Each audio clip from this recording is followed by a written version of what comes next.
Quels sont les coûts fixes dans un ménage et à combien devraient-ils s'élever? Bonjour à toi, j'espère que tu vas bien. Très heureuse de te retrouver dans cette vidéo. Ma passion, c'est de parler de budget, d'économie, de finances, d'astuces pour dépenser moins et d'épargne et d'investissement. Si ma chaîne te plaît, n'hésite pas à t'abonner en cliquant sur le bouton rouge juste en dessous pour ne rater aucune de mes vidéos. Clique également sur la cloche pour savoir quand je publie et surtout n'hésite pas à commenter. Quels sont les coûts fixes dans un ménage et à combien devraient-ils s'élever? Les choses les plus importantes à savoir à propos des coûts fixes dans les ménages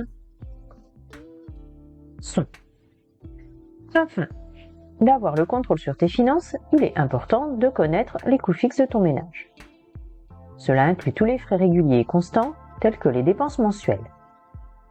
Les dépenses qui varient selon les mois, tels que cinéma, restaurant, loisirs et shopping. Le montant des coûts fixes dépend de ton salaire mensuel. La règle du 50-30-20 permet de savoir à combien ton budget mensuel devrait s'élever pour telle ou telle dépense. C'est seulement lorsque tu as une vue globale de tes frais que tu peux savoir où économiser de l'argent. Sais-tu combien tu dépenses par mois? Beaucoup de personnes manquent de visibilité sur leurs dépenses mensuelles, même si celles-ci ont un impact conséquent sur leurs futurs projets financiers, tout comme personnels. Le montant total des dépenses d'un foyer est toujours composé de coûts fixes et de coûts variables. Mais qu'est-ce que le coût fixe? Et quelle proportion du budget doivent-ils constituer?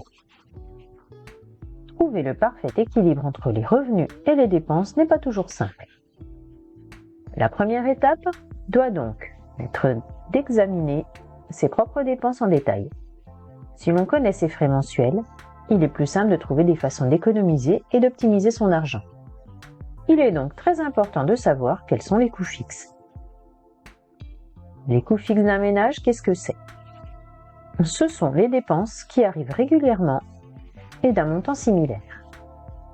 Les différentes dépenses de la vie, telles que le loyer, l'électricité, sont des exemples typiques. Les sommes dues surviennent à intervalles réguliers, souvent mensuellement, et sont d'un montant relativement similaire d'un mois à l'autre. Plus ces coûts fixes sont élevés, moins tu es préparé si d'autres frais inopinés venaient à se présenter. Certains coûts fixes doivent être payés mensuellement, alors que d'autres ne surviennent que tous les trimestres, voire une fois par an seulement. C'est d'ailleurs bien souvent le cas avec les assurances. Les coûts variables peuvent évoluer de mois en mois. Ainsi, à l'inverse des coûts fixes, vous avez toujours la possibilité de faire des économies. Les coûts variables se manifestent lors des loisirs ou lorsqu'on fait du shopping par exemple.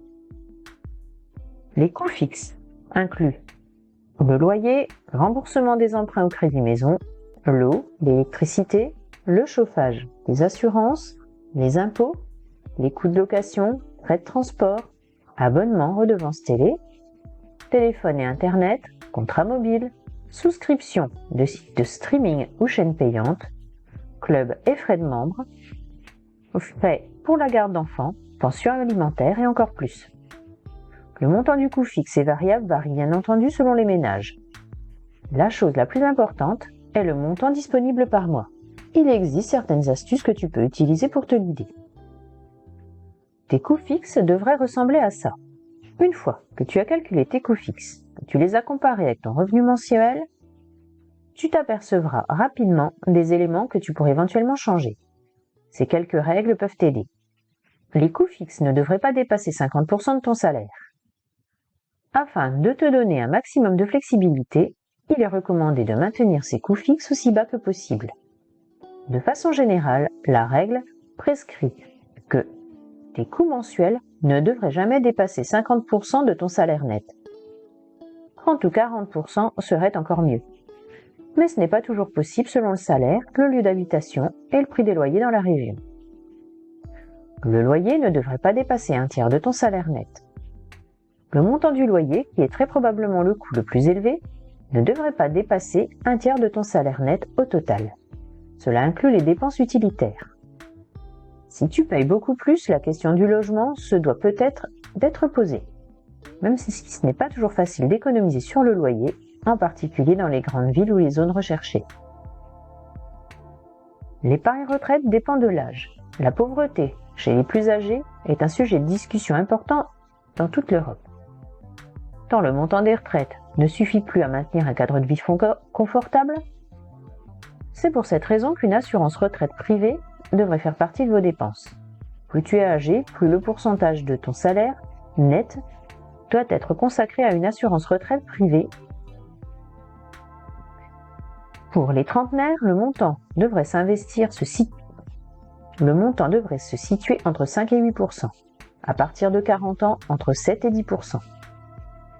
Être préparé pour les imprévus. Afin d'être préparé aux petits et gros imprévus, des économies doivent être faites. 3 salaires nets mensuels représentent le montant recommandé à mettre de côté à tout prix. De cette façon, tu auras assez d'argent sur ton compte pour couvrir les dépenses imprévues, tout en ayant assez de flexibilité pour dépenser ton argent dans des choses que tu apprécies. En bref, c'est comme la règle du 50-30-20. Ces nombres et règles peuvent paraître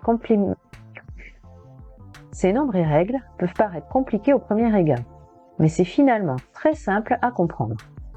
La règle du 50-30-20 est un bon moyen de diviser son budget. 50% de ton budget est alloué aux coûts fixes, 30% aux loisirs et 20% aux économies. Cela permet facilement de calculer combien tu dépenses et quelles sont tes dépenses tous les mois. Voici le détail de chacun des pourcentages. 50% de vos coûts fixes, cela inclut les frais quotidiens de la vie de tous les jours ainsi que les autres dépenses. Cela prend en compte ton loyer, qui ne doit pas occuper une grosse proportion de tes coûts fixes afin de garder le contrôle sur ton budget.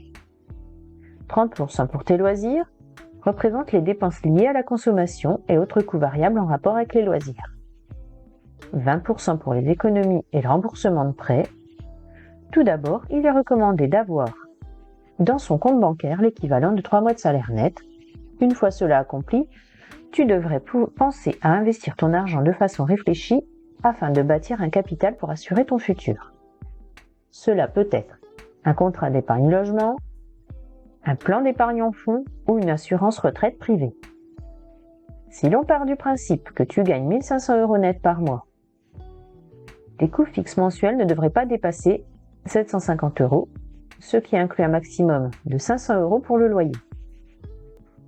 450 € seront disponibles tous les mois pour les loisirs et autres coûts variables. Enfin, 300 € devraient être économisés ou investis.